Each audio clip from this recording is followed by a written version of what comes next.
public sale. Fiona Frith is the Senior Jewellery Specialist at Bonhams. Fiona. Good morning. Good morning. Do you have the best job in the world, or do you have the best job in the world? I've got the best job in the world. What happens when something comes across your... I'm sure it's a velvet cushion that you look at all these things on. I will look at any piece of jewellery anywhere. But what happens when you want it? What happens when you say, I want that. I want that. I have to have that. We're all guilty of that. Look, I see so much jewellery. It's always just a thrill to see beautiful jewels, but more importantly, it's really important to hear the stories behind them. So you become blasé. Their journey. You become blasé. Not blasé, but I've become. I'm probably. I've probably refined my taste and my for jewels over time based on my experience. Yeah. And it's not always the big flashy thing that attracts me. Frequently, it's the minor details in jewelry, the filigree work, the enamel work, the history of pieces. That's why I do what I do. I love history, and I love learning about history, and I love finding the history within pieces.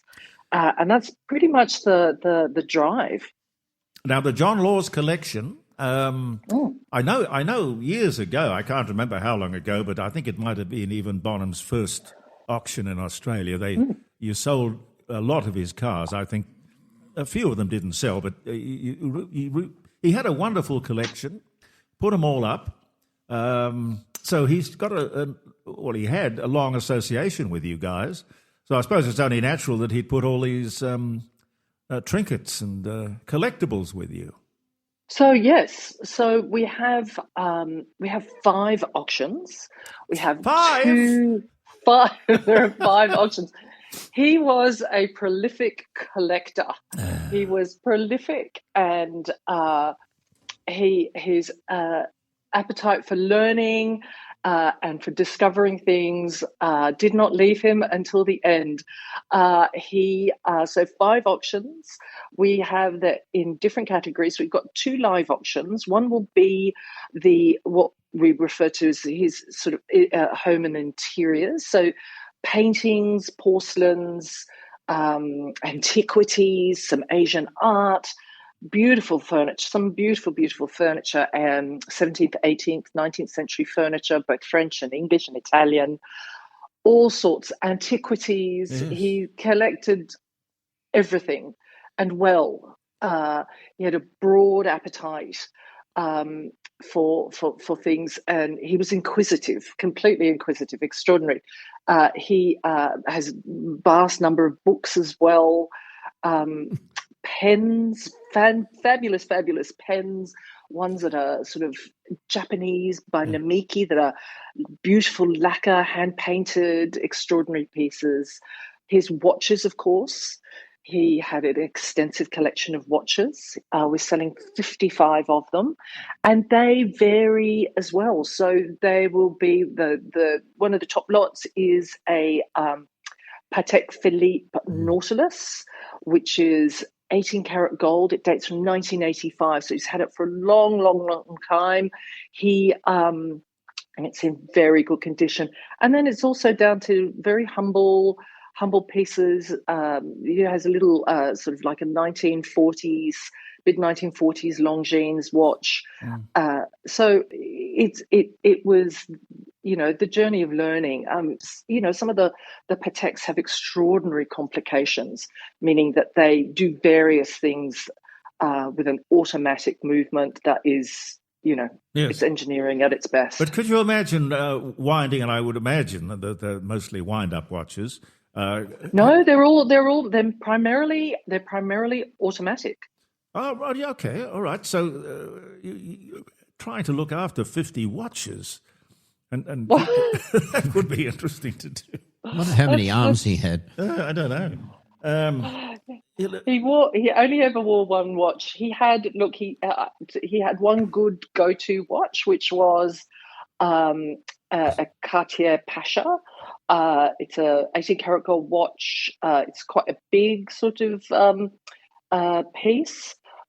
It's quite bold and it was his go-to piece when he just wanted to grab something and run out the door. So Is that in the auction?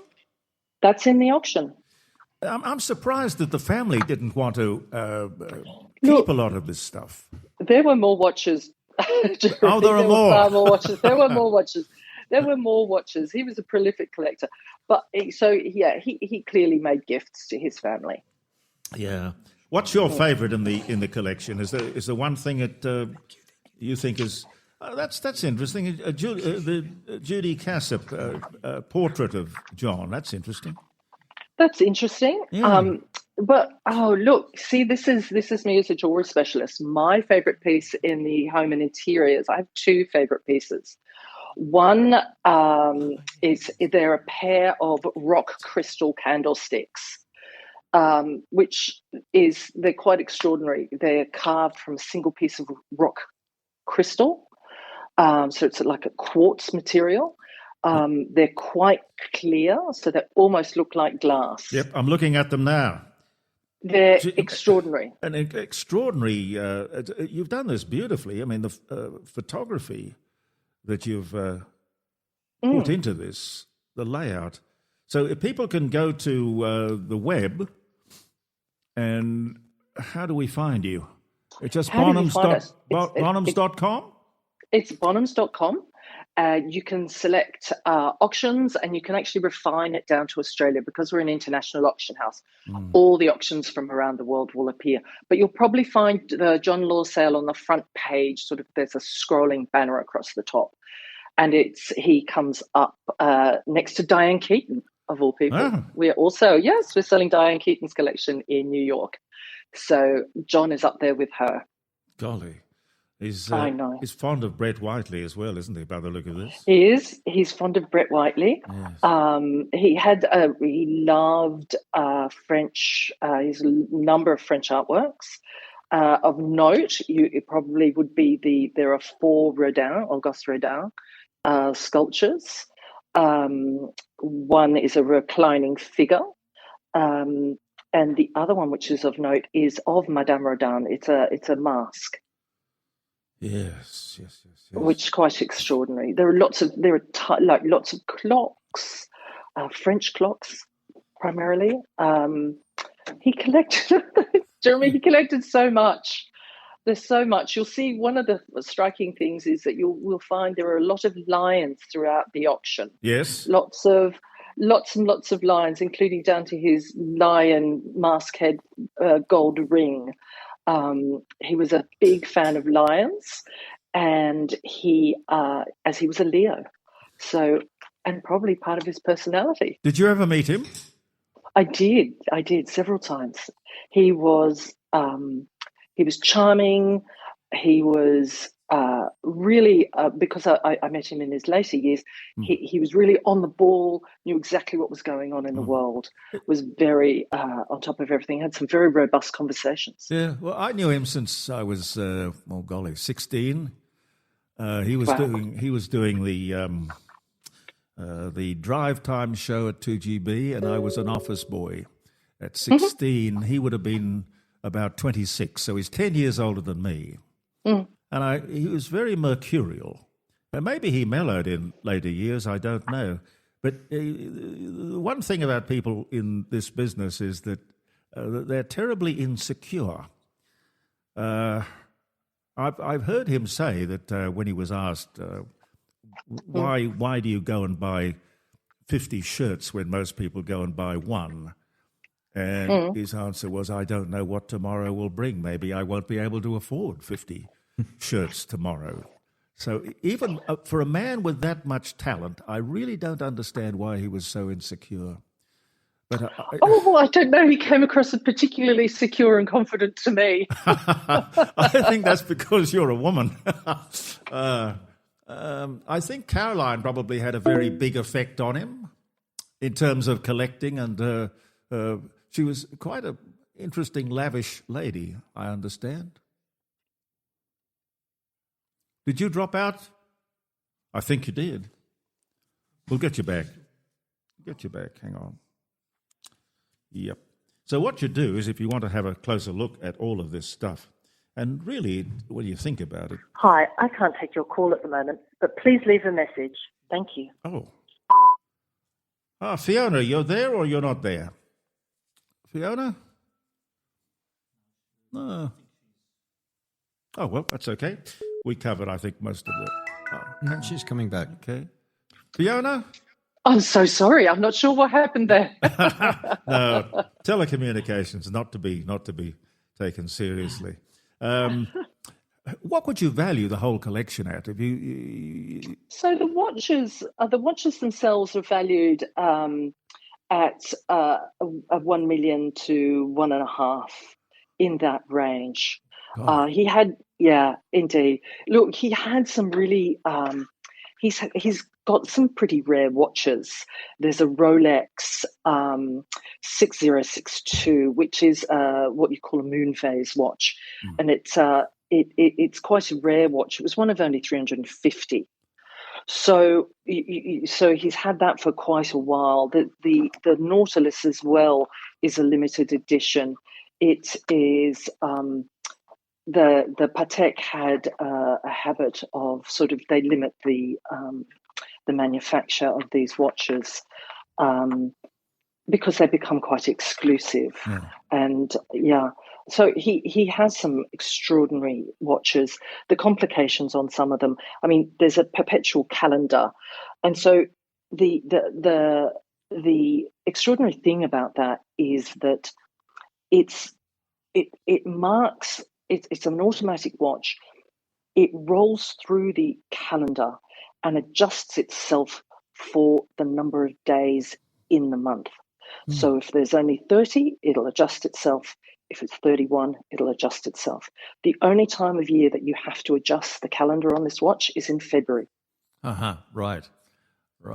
Yeah, which is, I mean, that's an extraordinary thing for something that is literally just mechanical and is in such a small, slim case. So the auction will be, it'll be live and also online.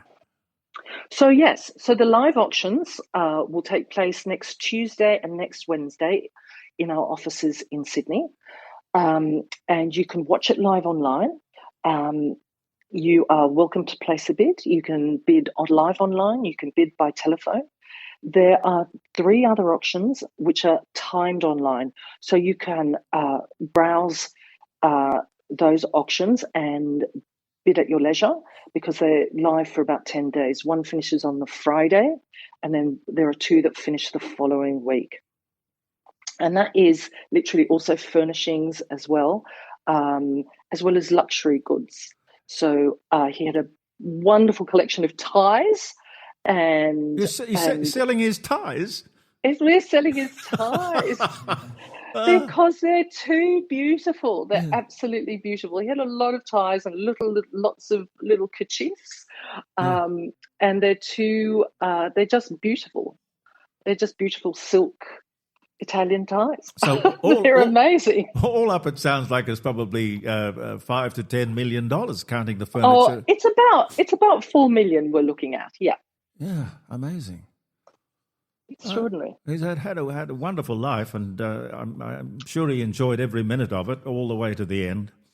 For a boy from Walgett, he had an extraordinary life. Yeah. He was an extraordinary man, and he took full advantage of every opportunity given to him. Yeah. Shouldn't we all live that way? I totally agree with you. Absolutely. Fiona, it's wonderful to talk to you. Good luck with that. I'm going to have a closer look at this when we get off the air. Excellent. Thank you so much. Speak to you soon. Thank you. Indeed, and thank you very much for coming on the show. Fiona Frith. Thank you for your time. Fiona? Yes, I'm still here. Do you have a Bulgari watch? Personally or in the sale? Caroline wants to know. They're in the sale. Oh, yes. They're in the sale. Lots of Bulgari watches. There's a strange fixation in this household with Bulgari. Oh, yes, there are quite a few pieces. There are quite a few Bulgari pieces. So, there's lots to shop for. Well, good luck with it, and thank you. Thank you so much. Bonhams, ladies and gentlemen.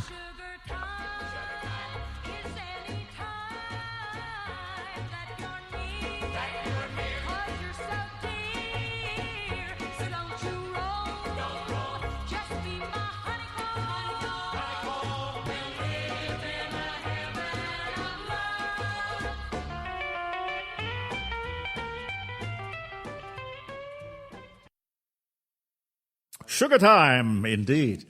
We're just scrolling through all these watches. I tell you what, it's just amazing. There's a Cartier Roadster, yellow gold. That's $18,000. There is one thing. There's one thing about watches. It would have to be, if you go to Hong Kong, the knockoffs are so good. How would you